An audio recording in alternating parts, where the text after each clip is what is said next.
지역 이슈를 속 시원히 풀어보는 헬로 이슈 토크입니다. 유정복 인천시장이 취임한 지 한 달여가 지났습니다. 시정 전반에 어떤 변화를 가져올지 이목이 집중되고 있는데요. 최근 유정복 시장은 인천시청 신청사를 건립하고 고위층 사적 모임인 인화회 복귀를 시사하며 파장이 일고 있습니다.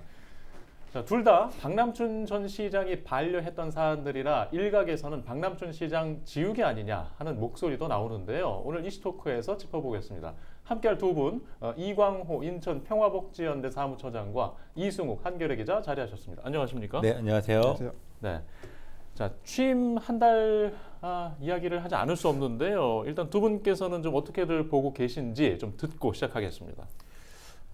일단은 준비된 시장이라고 하는 것처럼 뭐 조직 개편이라든지 인선이라든지 굉장히 속도가 나는 것 같습니다. 지난 첫 번째 유정복 시장이 취임했을 경우는 한 9월에서 10월 정도의 조직 개편과 인사의 마무리가 됐는데 지금 이제 한 달 이제 채 안 돼 가는데 대부분 다 이달 안에 마무리가 될 것처럼 이제 보여지고 있고, 이런 것은 준비된 시장이라는 평가로 이제 인정될 수 있을 것 같고요. 이제 우려되는 것은 이제 검증되는 거냐라고 하는 거에 대한 우려는 목소리 있습니다. 인사에 대한 검증 문제, 그리고 정책들이 대부분 다 박남춘 시장 때 했던 것에 이제 중요 정책들에 대해서 반대가는 정책들이 많이 제기하고 있는데, 이것이 충분한 공론화 과정을 통해서 선회하기보다는 본인이 공약을 걸었던 내용이기 때문에 이제 밀어붙이식으로 추진하고 있다라고 하는 문제가 좀 있는 것 같고요. 그리고 이제 세 번째는 불통이라고 하는 인식을 좀 주고 있는 것 같습니다. 뭐 이제 대변인 제도나 공보관 제도 이런 걸 좀 도입한다고 하지만은 실제 이제 시장 인수인 시절부터 이제 시장 주변에 있었던 문제들에 대해서 시장이 직접 해명하고 해결해야 될 문제에 대해서 하지 않고 지금 이제 취임을 했던 문제들이 있어서 불통에 대한 문제, 이런 것들이 있는 것으로 좀 지적되고 있고요. 어떻든 이제 급하게 추진하다 보니까 검증 안 되는 것들이 계속 일어나는 거 아닌가라고는 우려는 계속 일고 있는 것 같습니다. 예. 이승 기자는 어떻게 보셨어요? 사실 지금 되게 여러 가지 측면에서 이야기를 해주셨는데, 뭐 좀 더 정책적인 개별 정책적으로 좀 들어가다 보면요, 사실 좀 여러 가지들이 정책이 많이 바뀌고 있습니다. 근데 이 중에서 뭐 평가할 거는 뭐 여러 가지 방향성이 좀 있을 것 같은데, 일단 수도권 매립지 문제 같은 경우는 사실 뭐 유정복 시장이 후보 시절부터 되게 공약을 했었던 것들이잖아요. 자기가 이제 시장이 되면은 대체 매립지 확보를 위한 이제 사자협의체에 들어가서 정치적으로 해결을 하겠다, 이 부분인데, 사실 이거는 앞으로 이제 논의가 어떻게 되는지에 따라서 실제로 이걸 정치적으로 해결할 수 있는지 그 부분에 이제 좀 나와야지, 윤곽이 나와야지 이제 좀 평가를 할 수 있을 것 같고요. 그리고 사실 유정복 시장이 취임식을 했었던 곳이 상상 플랫폼입니다. 내양 재개발에 이제 좀 마중물 사업이기도 한데, 그 부분에 대해서는 사실 좀 우려점이 있어요. 왜냐하면 지금 그 내양 부분을 경제자유구역으로 또 지정하겠다는 것인데, 이게 실제로 가능할지 여부도 문제지만, 그리고 여기를 경제자유구역으로 지정하면 결국엔 이 내양 부지를 또 민간 기업에게 주는 거 아니냐라는 비판들이 또 나올 수 있기 때문에 이 부분에 대해서 좀 우려점이 있고, 좀 어느 정도 합리적으로 좀 좀 진행하고 있다라는 부분은 저는 좀 개인적으로는 인천이용 캐시백 비율 조정이긴 한데, 왜냐면 이게 10% 유지가 그동안에 코로나 이슈가 있으면서 이제 10%로 한시적으로 올린 거기 때문에, 이제 위드 코로나가 되면서 이제 그걸 좀 조정할 필요가 있지 않냐. 특히 국비 문제가 지금 걸려 있는 부분들이기 때문에, 그리고 또 지금 고물가지 않습니까? 이게 캐시백 비율을 계속 주기다 보면 또 고물가 시대에 더 악영향을 줄 수 있는 부분들도 있기 때문에, 그 부분에 대해서 일단 한시적으로 좀 낮추고 좀 합리적인 해결 방안을 찾겠다라는 점에 대해서는 좀 어느 정도 평가할 부분들은 좀 있을 것 같습니다. 네. 짧은 기간 좀 몇 가지 일들이 좀 있었던 것 같고, 최근에 또 한 가지 이제 유정복 시장이 이제 기자들 앞에서 신청사를 재추진하겠다. 재추진이라는 표현을 썼던 이유는 이제 아마 지난 임기 때 시작을 했던 기억이 있는데요. 이게 이제 박남춘 전 시장 때는 또 중단이 됐다가 또 이런 말이 나왔거든요. 자, 그간의 중단과 반복 좀 짧게 살펴볼까요? 그렇죠. 예, 일단 신청사는 말씀 주신 대로 유정복 인천시장 1기 시절에 이미 추진했었던 사안입니다. 그러니까 지난 2017년에 이게 되게 발표가 됐었거든요. 그때 당시에 이제 유 시장이 신청사를 2016년부터 사실 추진을 해왔었는데, 2017년에 발표를 하면서 어떻게 발표를 했냐면, 지금 있는 인천시청사죠. 거기 운동장 북측 부지에 지하 3층, 지상 17층으로 연면적 한 8417 제곱미터 규모로 이제 신청사를 건립하는 방향을 좀 발표를 했었습니다. 그리고 그런데 이게 민선 7기 시정부가 들어와서 그리고 2018년 7월이죠. 이때 행안부에서 중앙투자심사를 하는데 거기서 사실상 불합격 결정을 받습니다. 그러니까 재검토 결정을 받는 거예요. 이게 아무래도 재원 조달 방향이 명확하지가 않다 이런 부분이기 때문에 박남시 정부는 이걸 당연히 재검토를 했었고 그 과정에서 되게 여러 가지 논의들이 많았습니다. 그 인천시청사 옆에 있는 인천시 교육청이 있지 않습니까? 그 교육청 청사를 활용하는 방안을 또 놓고 이제 인천시와 인천시 교육청이 여러 차례 논의를 하기도 했고, 근데 결국엔 또 이걸 어떻게 매입 비용, 이것도 마찬가지로 매입 비용 때문에 이걸 어떻게 해결할지 서로 논의를 하다가 결국엔 합의가 되지 않았고요. 그러다 보니까 결국에는 박남시 정부에서는 결국 지난해 인천시 앞에 있는 오피스텔 11개 층을 260억 원을 사들여서 이제 신청사로 별관으로 이제 사용하게 됐습니다. 그러면서 이제 자연스럽게 인천시 신청사 건립, 그 새로운 신청사를 만드는 거는 이제 없던 일이 됐었던 거죠. 근데 이거를 이제 다시 유정복 시장이 이제 들어서면서 다시 한번 인천시 신청사를 건립하겠다. 다시 이렇게 방향이 바뀌고 있는 상황입니다. 네, 이제 재정 부담 때문에 좀 쉽지 않았는데 그렇죠. 다시 방법을 예. 찾겠다는 것으로 네. 보이는데 공간 부족은 이제 그건 이제 부정하지 않는 사실이에요. 네, 예. 자, 근데 재정 부담을 이기고 신축을 해야 한다. 네. 또 시민사회에서는 어떻게 보십니까? 일단 지금 현재 공무원들 만나더라도 신청사로 이제 들어가 있는 오피스텔에 사용하고 있는 것이 굉장히 불편하다 이런 얘기는 하고 있어요. 근데 그거는 뭐 사실인 것 같은데, 만약에 신청사를 짓는다고 하면은 5년 전에는 한 예산 비용이 한 950억 정도 예상을 했거든요. 지금은 이제 뭐 물가 상승 부분을 반영을 하면 1,000억이 훨씬 넘을 텐데, 그렇다고 하면은 이게 이제 신청사를 짓는 것이 시민들 편의를 위해서 짓는 거냐, 행정 공무원들 위해 편의를 위해서 짓는 거냐, 이런 거에 대한 어떤 시민적 눈높이와 공감대에 대한 판단이 좀 필요할 것 같습니다. 이제 시민사회에서 보기에는 행정 뭐 일하시는 공무원들이 좀 불편하긴 하겠지만은 지금 있는 매입하는 곳에서 충분히 행정은 좀 이루어질 수 있지 않나 이런 생각이 드는 거고, 계속 이제 시민들이 좀 불편해한다 얘기는 하는데 시민들이 그렇게 불편하지는 않거든요. 그렇기 때문에 막대한 1,000억 원 이상이 들어가는 예산들을 또 써야 되는 데 있어서 예산의 우선순위를 어디로 할 거냐, 시민들을 위한 민생에 쓸 거냐, 아니면 행정을 위한 예산에 쓸 거냐, 이런 거에 대한 선택 기준을 분명히 하는 것이 좀 필요하다고 봅니다. 예. 시민들이 불편한 거는 뭐 일부일 것 같고 공무원들이 불편한 건가요? 어떻게 자주 드나드시잖아요. 그렇죠. 예, 저희도 이제 취재 때문에 신청사, 그러니까 별관이죠. 거기를 이제 여러 번 가기도 했습니다. 근데 실제로 이제 공무원들이 거기서 이제 일을 하기 시작했을 때 한번 가보니까 그 당시 이제 거기가 엘리베이터가 많이 있지는 않습니다. 그렇기 때문에 예를 들면 출퇴근 시간 아니면 점심 시간 같이 이제 몰리는 시간대가 있지 않습니까? 그럴 때 상당히 좀 사람들이 많이 몰리기도 하고요. 그래서 실제로 뭐 엘리베이터 한번 타려면 진짜 한 몇 분 정도로 기다려야 할 정도로 이제 좀 많은 불편이 있는 거는 사실인 것 같습니다.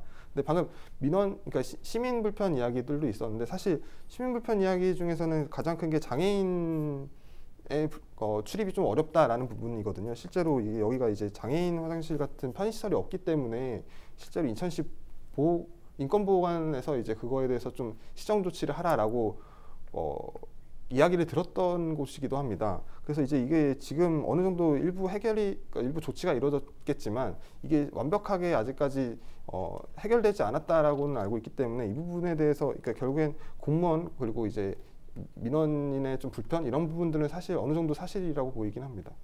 네. 일단 뭐 현재까지는 민간 오피스텔 건물을 좀 사들여서 사용을 했는데, 자, 일단 재정적 부담을 찾아야 되는 상황이잖아요. 이게 좀 방법이 보이고 있나 보죠? 어떻게들 안에서 보시는 거예요? 뭐 아직까지 이게 어떻게 재원 조달하겠다 이런 계획들이 나온 게 없습니다. 진짜 왜냐면 지금 새로 유정복 시장에 들어와 가지고 다시 방향을 바꾸는 상황이기 때문에 이제 인천시가 하려고 하는 거는 올 하반기에 용역비 2억 원을 편성했다라는 거예요. 근데 이 용역에서 이제 청사 규모와 배치 형태, 그리고 뭐 건축계획 방향, 그리고 경제성 검토도 함께 이루면서 어느 정도의 사업비가 들어가는지 이런 것들을 좀 확인해 보겠다라는 것인데, 사실 이미 한번 추진했었던 적이 있지 않습니까? 그때 계획을 발표할 때 어느 정도 비용이 들어갈 것이다 라는 이야기가 나왔어요. 그때 당시에 인천 유정복 시장이 발표했었던 게 1,740억으로 사업비가 나온다라는 것이 나왔거든요. 근데 이게 지금 물가 상승분을 따지면 이거는 좀 어느 정도 더 높아질 수 있는 금액이기도 하고요. 이게 왜 과거 이제 신청사 계획을 자꾸 비교하는지 말씀드리면 그때 당시 계획하고 그러니까 지금 인천시가 하려는 계획이 어느 정도 비슷합니다. 물론 지금 용역을 하겠다라고 하지만 결국에 인천시는 지금 똑같은 부지에 같은 층 정도로 이제 좀 생각을 하고 있기 때문에 이게 당연히 사업비 부분은 어느 정도 나와 있다, 참고할 수 있는 부분들이 있는 거고요. 또 260억 원을 이미 들여서 앞에 오피스텔을 사지 않았습니까? 근데 이게 불과 1년 전이거든요. 이걸 1년 만에 다시 방향을 바꾼다라는 측면은 사실 시민 눈높이에서 맞지도 않고 260억 원은 그대로 매몰 비용으로 들어가는 것이기 때문에 결국 이 재원을 효율적으로 쓰지 못했다라는 비판에서 자유로울 수는 없을 것 같습니다. 네. 네, 뭐 하나하나 계속 얘기해 보겠습니다. 일단 반대 여론이 일단 존재하는 상황이잖아요. 그렇죠. 예, 예. 더구나 시민사회에서 가장 앞에 반대하고 계신데, 자 반대 이유를 좀 자세히 듣고 가자고요. 가장 큰 반대 이유는 결국은 재정 문제겠죠. 이제 중앙투자심사위원회에서도 이게 재원 조달 방법에 대한 대책이 이제 분명하지 않기 때문에 이것이 이제 불허 이제 판정을 했던 거였는데. 그 문제가 지금도 해결은 안 되고 있거든요. 그리고 예전과 지금 좀 상황이 달라진 거는 이제 경제 위기 문제예요. 이제 신청사를 짓겠다고 하면은 코로나 이전 시대에 그 신청사 논의가 됐던 거였고, 이제 코로나 이후 시대에 신청사가 필요한 거냐라고 하는 건 재논의가 돼야 되는 시점이 있고요. 그리고 지금은 고물가 경제 위기 시대에 과연 행정 편의를 위해서 신청사가 필요한 거냐라고 하는 시민적 설득이 필요한데, 시민적 설득은 거의 불가능하다고 생각되는 겁니다. 오히려 이제 그 정부에서도 민생 대책들을 계속 내놓고 있고, 그리고 뭐 각 지자체에서 뭐 청사를 짓는 거라든지 조직을 확대하는 거라는 것을 굉장히 강력하게 규제하고 있기 때문에 중앙 정부의 어떤 심사에서도 이게 통과될 것이 이제 불가능하다 이렇게 예측되고 있는 겁니다. 가장 중요한 문제는 한정된 인천시 재원 안에서 우선순위의 사업을 어떤 걸로 할 거냐, 민생을 위한 사업을 할 거냐, 행정의 어떤 기관을 재편하고 확대하는 걸로 할 거냐라고 하는 데 있어서 시민사회는 민생을 위해서 인천시 혈세를 쓰는 것이 옳다라고 하는 것 때문에 신청사는 지금 필요하지 않다 이렇게 보고 있는 겁니다. 네, 알겠습니다. 자, 뭐 앞에 이제 이야기했던 두 가지 중에 좀 두 번째 이야기, 인화의 얘기도 좀 해보겠습니다.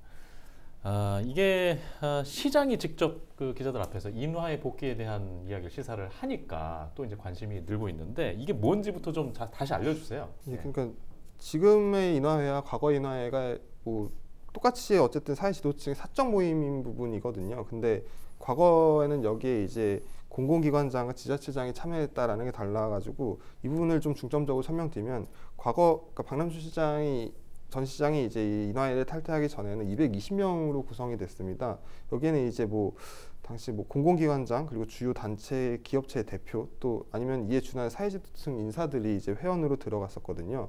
더 구체적으로는 뭐 언론 보도에 좀 많이 나왔다시피 뭐 지역 유지, 뭐 각급 기관장, 대학 학자급 이상 뭐 이런 식으로 되게 어느 정도의 자격 요건을 되게 세세하게 구별 지어 놨었어요. 그렇기 때문에 이 회원 자격이 사회지도층 아니면 좀 가입을 시도할 수조차 없는 좀 어느 정도 높은 장벽이 있다라고 보실 수 있고, 근데 이게 박남준 시정부에서 이제 이거를 탈퇴했다고 하지 않았습니까? 그때 당시에 이제 아무래도 이게 방금 말씀드린 것처럼 사적 모임이기 때문에 인천시의 공공기관장, 그러니까 인천시 지자체장이 이제 참여하는 건 좀 옳지 않다는 여론이 있어가지고 뭐 박남준 인천시장이 탈퇴하면서 뭐 여러 지역의 인천 지역 지자체장들, 그리고 공기관장들이 이제 연이어 탈퇴하면서 이제 모임이 어느 정도 경제인 모임화 됐었던 걸로 알고 있습니다. 지금은 이제 모임 주도도 인천시가 아니라 인천 상위에서 하고 있는 것처럼 여러 가지 성격이 많이 바뀐 상황입니다.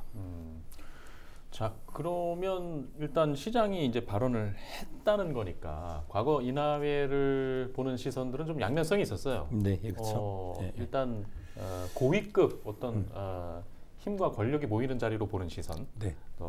물론 이제 지금 유정복 시장은 지역사회의 의견을 청취하는 유익한 플랫폼이다. 소통의 필요성을 얘기하거든요. 어떻게 봐야 될까요? 지금의 인하의 성격상으로는 그렇게 평가될 수는 있을 것 같아요. 왜냐하면은 전에는 이제 기관장들하고 지역의 이제 경제인들, 지역의 유지들이 이제 참여하면서 이것이 굉장히 부정적인 평가를 많이 받았거든요. 이제 심지어는 일제 시대 때 그 지역의 유지들과 기관장이 모여지면서 이제 공식적인 어떤 논의 구조가 아니라 비공식적으로 논의될 수 있는 민원 해결할 수 있는 창구의 역할을 했다라고 하는 것이 이제 일제 시대 때 이런 모임의 성격에 대한 평가가 있었는데 그것이 지금 시대에도 유지되고 있는 거 아니냐 이렇게 이제 극단적인 평가도 있었던 바가 있습니다. 근데 지난 이제 2018년 박남준 시장하고 지자체장들이 기관장들이 이제 탈퇴를 하면서 이것이 오히려 지역의 순기능들을 하기 시작을 했어요. 지역의 유지들이라든지 지역 경제인들의 어떤 자발적인 친목 모임의 성격을 가지면서 지역이 어려운 곳, 해결되지 않는 곳들은 뭐 이렇게 재원을 모아가지고 해결한다던가 뭐 이런 과정들이 있었는데 그렇다고 하면 그것은 이제 지역의 어떤 오피니언 리더들의 어떤 친목 성격이 자발적인 긍정적인 성격이 있는 거거든요. 근데 기관장들이 다시 들어간다고 했을 경우에 이것이 예전에 평가됐던 모습들이 재판돼 가지고 평가가 될 우려들이 굉장히 많을 거로 보입니다. 근데 이제 소통의 창구다라고 하는 것에 긍정적인 측면이 있는 반면에 기관장에 들어갔을 경우에 어떤 지역에 해결되지 않는 뭐 민원에 대한 청탁 창구다라고 하는 것이 전에 평가됐던 것이 그대로 다시 이제 평가될 수 있기 때문에 소통의 긍정적인 부분보다도 부정적인 평가가 더 많을 것이라고 하는 우려가 되고 있습니다. 예. 일단 인천시가 참여하냐 안 하느냐의 차이는 이제 중심에 대한 그 역할이나 이런 모습들이 좀 바뀔 그렇죠. 가능성에 네, 대해서 예. 우려하는 거 아니겠습니까? 자, 일단 인화회가 과거 걱정을 기억하게 하는 일들이 뭐가 있었죠?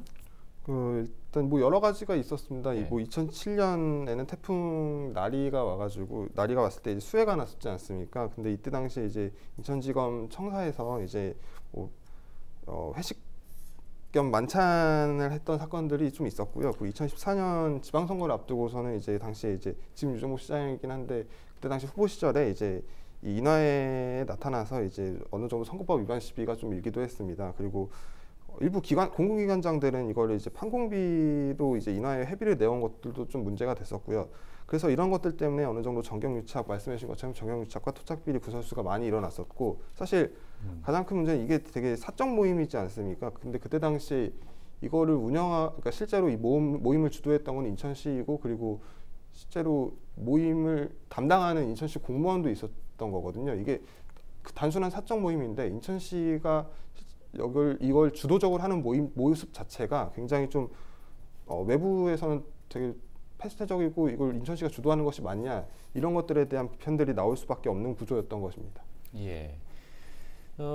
일단 시장은 이제 어떤 입장을 이제 표현한 건데 시민사회에서는 이게 실제로 이행이 될 경우에 어떻게 하실 계획이세요? 저희는 안 될 거라고 생각을 하고요. 지금 예. 이제 유정복 시장이 한 건 조금 이제 여론을 한번 살펴보려고 하는 거 아닌가 이렇게 좀 판단이 되고 실제 지금 인하의 내부에서도 이제 참석하신 분들은 굳이 기관장들이 지금 참석할 이유가 없는데 뭐 이런 얘기를 해서 인하의 이미지만 안 좋아지고 있다 이런 얘기들을 좀 하시더라고요. 시장이 참석한다는 것은 지금 이제 회장을 하고 있는 인천 상임회장이 이제 회장을 하고 있는데 인천시장이 회장이 될 가능성이 높고 그럼 사무국도 인천시 총무과가 또 맡아서 운영할 가능성이 높기 때문에 이제 뭐 의견 청취에 어떤 장으로 활용하려 한다고 하면은 어떤 현안이 있을 때 가서 설명을 하고 그것에 대한 의견을 듣는 것 정도로면은 충분히 하지 않을까 생각이 들고요. 만약에 공식적으로 이 유정복 시장이나 기관장들이 다시 참석을 한다고 하면은 법적인 시비가 다시 일 수밖에 없습니다. 이게 시민사회에서는 얘는 법적 대응을 하겠다고 했던 것만큼 유정복 시장이 다시 참석을 한다고 하면은 법적인 어떤 제기를 저희는 당연히 할 수밖에 없고 그러면은 지역의 건강한 모임이라고 다시 재평가됐던 것이 시민들의 굉장한 오해를 살 수 있는 이런 모임이 되지 않을까 우려됩니다. 예, 일단 뭐 그 인화회의 어떤 원하는 바른 방향의 목적도 언급을 했는데 어떤 방향으로 좀 논의가 되고 실행이 될지는 좀 지켜봐야겠습니다. 자, 오늘 준비한 소식은 여기까지고요. 이제 한 달 지났습니다. 민선 8기 인천시가 계속 내놓을 정책 방향과 계획들에 대해서도 저희가 모니터하면서 좀 평가하고 보는 시간을 준비하도록 하겠습니다. 자, 시청해주신 여러분 고맙습니다.